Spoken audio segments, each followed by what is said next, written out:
History has just been made on the Nile.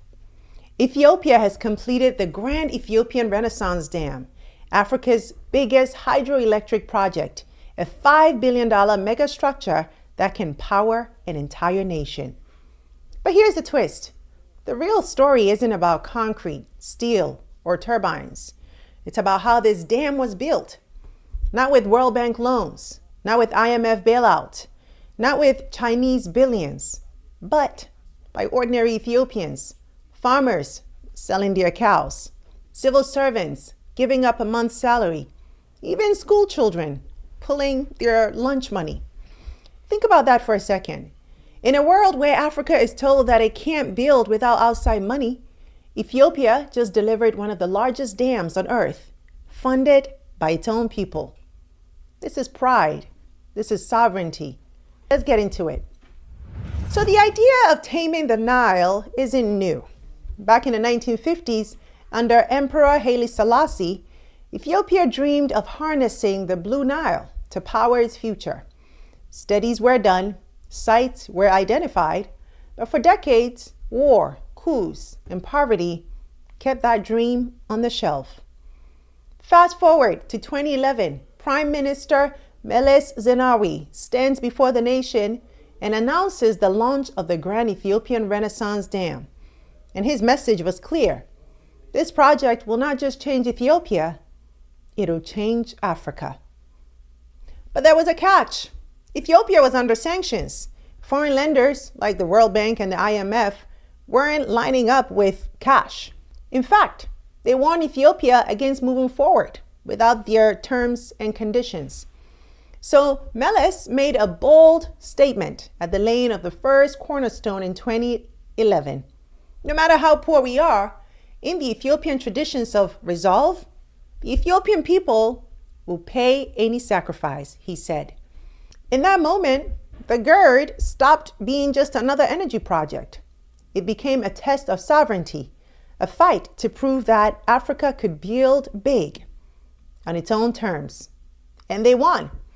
The government has confirmed that GERD was built entirely with domestic financing by the government and the people without a single cent in foreign loans or external funding. So how do you build a $5 billion mega dam with no foreign loans, no IMF, and no World Bank? Well, my people, you turn to your people.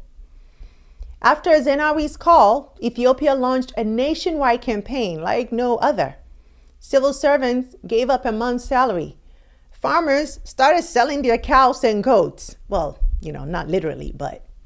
Taxi drivers bought government bonds. Even school children pulled their lunch money to contribute. And listen, the diaspora answered too. Ethiopians abroad bought bonds and sent remittances, determined to prove that this project belonged to them. By 2025, more than 90% of the dam's cost had been covered domestically.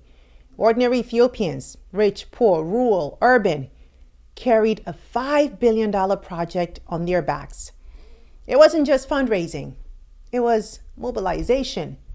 A nation rising to say that we will not wait for permission, we will not beg for help, we will build it ourselves. That's why the GERD isn't just called a dam. In Ethiopia, they call it the People's Project. So this week, Ethiopia declared history. Fighter jets flew across the sky. Fireworks lit up the Blue Nile. And after more than a decade of sacrifice, sweat, and struggle, the Grand Ethiopian Renaissance Dam was officially inaugurated. Now at full capacity, the GERD now generates 5,150 megawatts of electricity, enough to light up Ethiopia and sell power across East Africa too. For many Ethiopians, this was a moment of national pride, proof that the sacrifices of ordinary people, farmers, teachers, mothers, and children had not been in vain. But here's the catch, my people. Only about half of Ethiopians have access to electricity today. The power exists, yes, but the transmission lines don't. Urban areas are well connected, But in rural Ethiopia, where most people live, villages remain in the dark. The GERD will only fulfill its promise if the government invests heavily in extending the grid. So yes, Ethiopia has proven that it can build big on its own terms, and that's powerful. But the true test is whether this people-powered dam can deliver light and prosperity without plunging the region into deeper darkness. So my people, where do we go from here? Well, first, it's important that we pause and celebrate this historic achievement by Ethiopia.